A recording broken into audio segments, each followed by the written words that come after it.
Hej, jeg hedder H.C. Andersen. Jeg blev født i 1805 og døde i 1875. Og jeg var en af den danske guldalders allerkendteste forfattere. For det første så opstod romantikken i 1800-tallet i Tyskland. Og det var en tidsperiode, som opstod som reaktion på den fornuftige livsstil som modspil. Og det var en tidsperiode med trends som at skrive eventyr og skrive tekster med meget store følelser. Det var de store følelser, der var rigtig meget fokus. Og det var ulykkelig kærlighed og stor kærlighed, og der blev ofte opstillet en problematik som det gode mod det onde. Så var prinsen på den hvide hest, der var også meget, og det var nogle umiddelbare og fantasifulde karakterer, som var de gode i romantiske historier.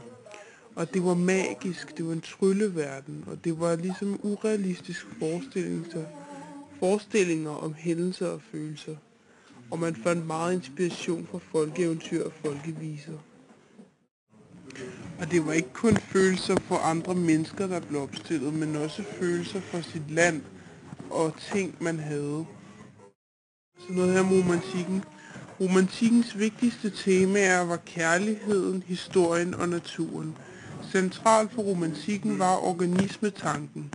Ideen om, at en større sammenhæng gennemstrømmede hele universet, og at denne sammenhæng især åbenbarede sig for kunstnere, der ikke var styret af fornuft, men af følelser og fantasi. Så det er det her med, at intuition og følelser er det vigtige i modsætning til fornuften. Den geniale ener. Altså i romantikken blev det nu muligt, uanset hvor man kom fra og hvem man var, at komme fra bunden til toppen, bare fordi man var genial. Og det guddommelige spillede også en rigtig vigtig rolle i romantikken. Og man kan sige, at den romantiske tankegang var en virkelighedsflugt. Fordi der var også stor begejstring for teknologi og fremtiden. Og da jeg engang ude at køre i tog, så skrev jeg det her i min bog om årtusinder. Hvor magiske hest spænder vi for vognen, og rummet forsvinder. Vi flyver som skyerne i storm, som trækfuglene flyver. Altså det her, det er en beskrivelse af en flyvemaskine, som jeg troede ville komme om årtusinder, men faktisk så kom den bare under 100 år efter, at jeg døde. Guldaldertanken. Altså guldalderen, det er jo det, som vi kalder for den romantiske periode.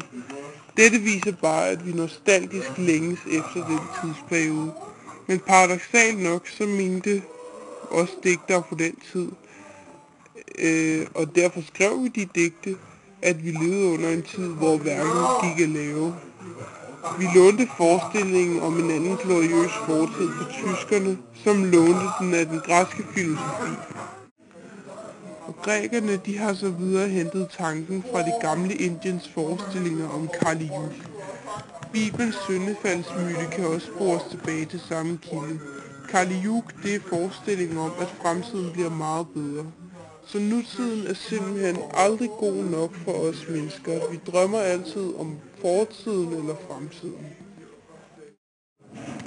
Og min kollega Øveslager skrev også dette. Den strålende top, hvorfra vi er sunken, og atter skal op. Det betegner sådan set meget godt, hvordan vores tankegang var i romantikken.